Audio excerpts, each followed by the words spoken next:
Welcome to Nashville. Today, we are filming with Voda Cleaning and Restoration. We're going to see my buddy Barrett and his wife Christina, who are amazing franchisees. And of course, the CEO of Voda Cleaning and Restoration, my buddy Dan Klatt. Come on.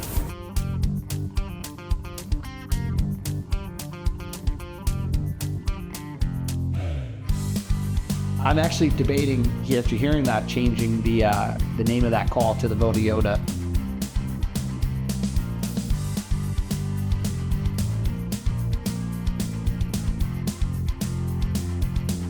My next stop, downtown Nashville. So Barrett, you promised me we'd get to see you on the job, and here we are. Live in action. So what are we doing? So today we have partnered with Blue Bridge Remodeling. Cruz, I met him and his wife at our Chamber of Commerce down in the Williamson County area. Awesome. It happened that they needed some tile work done today. So that's what we're doing. And I can kind of show you. Let's do it. Show you that. So this particular customer that Cruz is working with wanted to keep the tile, didn't want that part of the remodeling scope. So we're going to be doing our best to clean and restore that for them so that they can keep it but be happy with the condition and look of it. So awesome. Today we are cleaning out here. Do I need boots? No. You'll be all right. All right. We've got the towels right there to wipe off your feet so you don't track that water anywhere else. Got it. But essentially, our scope for today is this shower. So floors, bench, walls. So the restoration process, I could see that the tile might be a little dull, might be dirty, might have some soap scum buildup and things like that. Exactly. And so we've got, and you can kind of see some of the black in the... Yes, I definitely see the black grout. Yep. And so what we've essentially already done is we've used a pre-spray.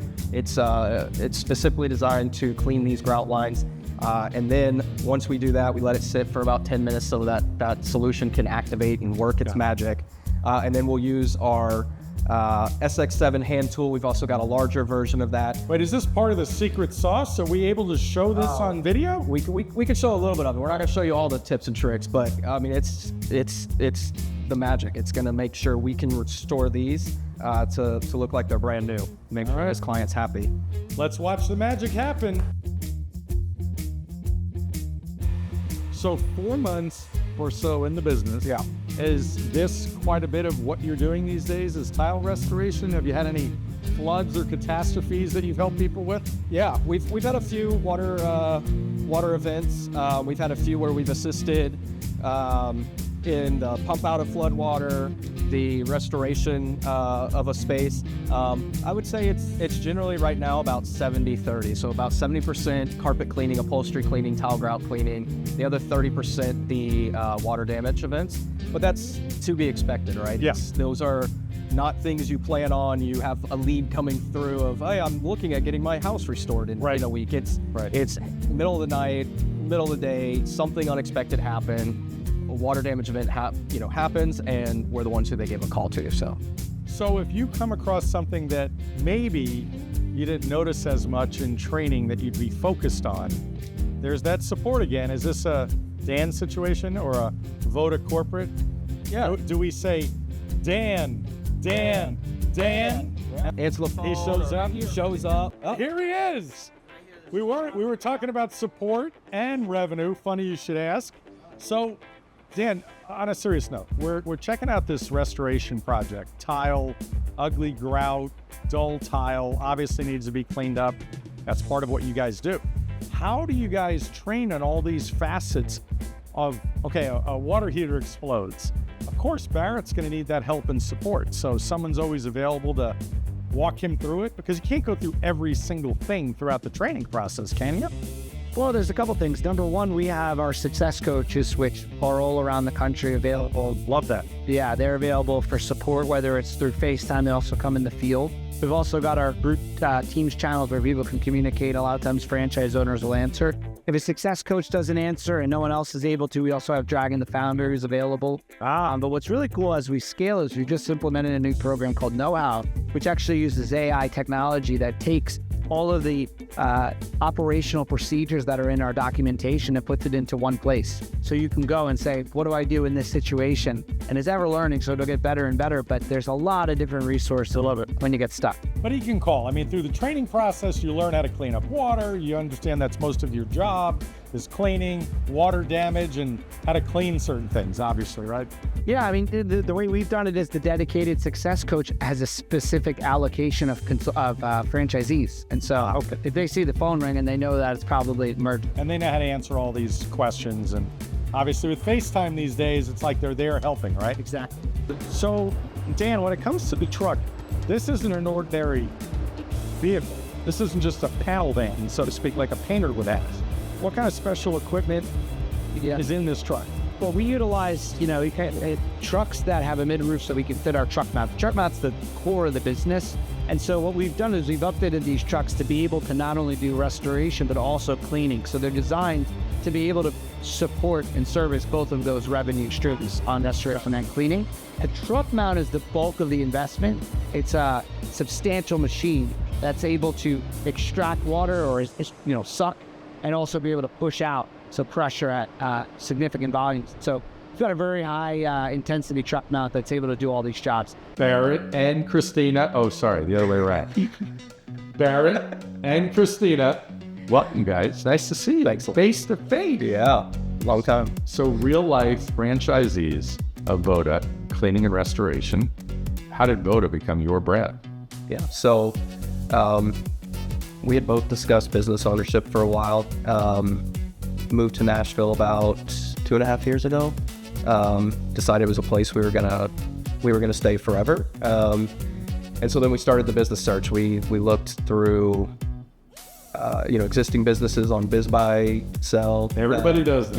Yep. Everybody thinks it's easy too. Yeah. I'm just gonna pluck one of these great businesses and I'm gonna make them an offer and they're gonna just take my money and they're in business. And there's an appeal to buying a out of the box existing business that's got some cash flow, but a lot of them have problems as well that come along with it. Yeah, I'll have problems. We were pretty close to an offer on a dry cleaners, and then kind of got cold feet, stepped away from that, and then started the franchise search. And I worked with a franchise consultant. Went and explored probably a dozen brands, and Christina and I talked about all the various concepts and kind of landed on the home service model. The boring, unsexy type businesses. Yeah, but money. But yeah, exactly. The opportunities are almost endless with what you can do with them. Didn't work out with that franchise consultant. Had some stuff going on in the family life that caused me to step back from the business search. That franchise consultant didn't take it well that I was, no longer looking. Again, it was something that I said, I'm going to pause, I'm going to come back to, but they didn't handle it well. And that kind of told me this is not someone I want to work with in the search. So 3 months later, I was back at the search, came across your podcast, reached out, connected with you, and then, started the search again. I think we explored 10 or so different concepts, definitely centered on the home service space. I'd already figured out that's where I wanted to be. I think we looked at a couple other concepts, but really geared the search towards home services. Was kind of between two brands there. One was a tree service one, and then the other was Voda. Christina and I discussed it. She really gravitated towards Voda, as did I. And a lot of that was due to the branding. It was an emergency service. It was something that is needed. People need the service. So, and then it was a mix of the steady cash flow from, carpet cleaning, tile grout cleaning, etc. But then the higher ticket items from the emergency restoration. And then it was the feel good, right? You're going in, you're helping people. You're not, going door to door selling them a roof that they may not need. You are literally responding to one of the worst times that they're experiencing. Their house just flooded, their basement flooded, etc. And you're going in to save them. Yeah.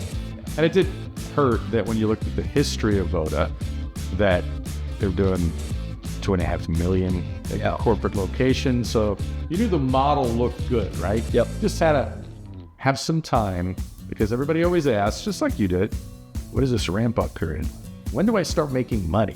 What was the most challenging part so far? Hiring, right? That's critical in the business. Sales are the lifeblood of the business. It's the only way to grow. And so that's something we're currently navigating through is, doing some training, but also opening up the job search to see if we can find that sales forward leader to bring into the business. Did I hear a franchise owner in need of support? What? Hey, what's going on? Nice to see you, buddy. Take a seat. Yeah, that's my thing. I heard my name. I'm here for support. It actually, ladies and gentlemen, this actually worked. Wow, nice to see you in Nashville. Yeah, I listened. It was a quick trip. So we've been talking to Barrett and Christina about their journey with Voda thus far and how impressed they are with training and everything. We were just talking about support, but we might as well jump in right there, right? Let's talk about support. So what does support mean to you, and how do you do this? I mean, you have great training. Talk about the training center and then the support after they're at a trim. Yeah, I mean, to me, franchising is all about building a tribe where franchise owners are as much involved in supporting each other as corporate, right? With us, we've got a lot of people on the team supporting franchise owners, but when you create a culture where franchise owners are supporting each other, you've tripled down on your support. Instead of having 3 or 4 success coaches, we have 43 success coaches, which is the franchise owners. Yes, Emma. And so we really, we focus most on culture. And I know that's a bit of a buzzword, but for example, we do a call every Tuesday with only owners, franchise owners, and Dragon, the founder of Voda, every Wednesday. He is the Voda Yoda, by the way. Yes. He just recently established this. I'm actually debating, after hearing that, changing the name of that call to the Voda Yoda Tuesday call. But we do the Tuesday. You heard it now here on Franchise Road Trip. It's crazy. We call it Positive Power Hour, and it's Tuesday mornings, and it's only with franchise owners, and that's every Tuesday. I love it. Wednesdays, we do Morning Mojo, which is the sales training led by one of our success coaches and sometimes myself. And that's system-wide. GMs, technicians, anyone can get on. Franchise owners, of course. I love that. I love that everybody, the best practices that franchisees get to share with each other is amazing. Franchisees are trending much, much younger. There's a lot more women involved as well, which is fantastic. They're far smarter than us anyway. So why? Why is that? What do you think? People just don't want to get a job anymore and be miserable. They want to control their own destiny. What's going on? Well, I think it starts in the home, right? You're dealing with the average millennial the oldest millennial is like 40 something, right? So they're the age to buy a business. But what you're seeing is, millennials watched, their parents, myself included, work 30 years for one company and at the end get, a birthday, a goodbye cake, and that's it. And so I think that the trend of owning a business is much further downstream, and then the same is compounding with franchisors. I mean, the average emerging franchise brand right now, especially in home services, I'm friends with all of them, they're all in their 30s, majority. Yeah. Or early 40s. And I would imagine the younger the founder, the more young energy is attracted. 100%. And we live in a digital age, so younger, and there's nothing wrong with the more experienced founder too. Yeah. But I think that the benefit to a younger founder is really 3 things. Typically a technological advance compared to their counterparts. I think that there's a bit of a more open-mindedness. There's a hierarchy in business, there needs to be, but at Voda, I feel like we've created an environment where franchise owners have a substantial voice, and there's no one that should not have a voice. I think that's a trend you see more in younger leaders, typically, than maybe more established founders.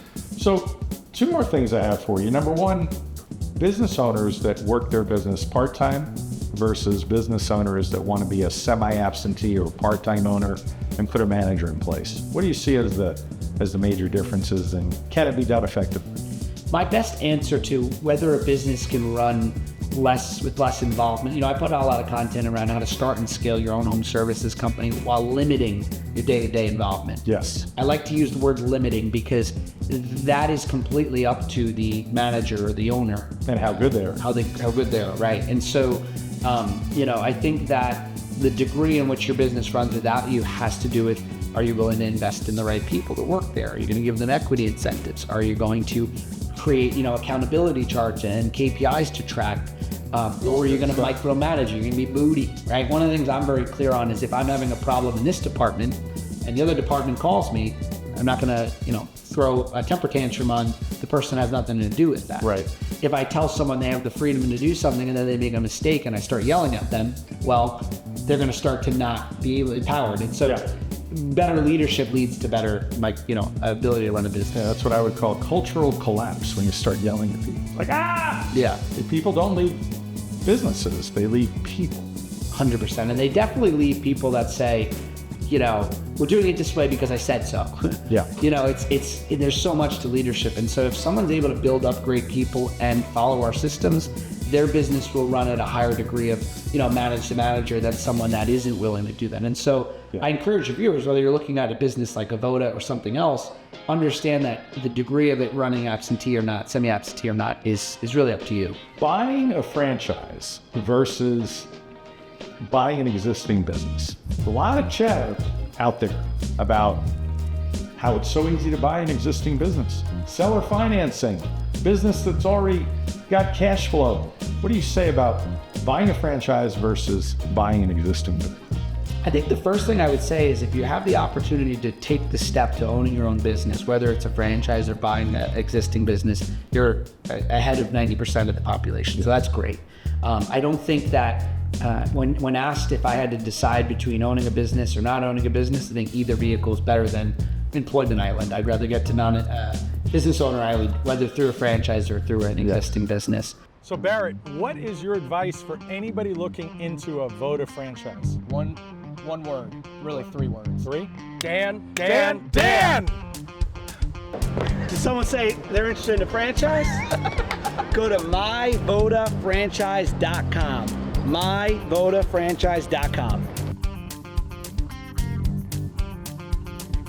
We hope you enjoyed this episode of Franchise Road Trip.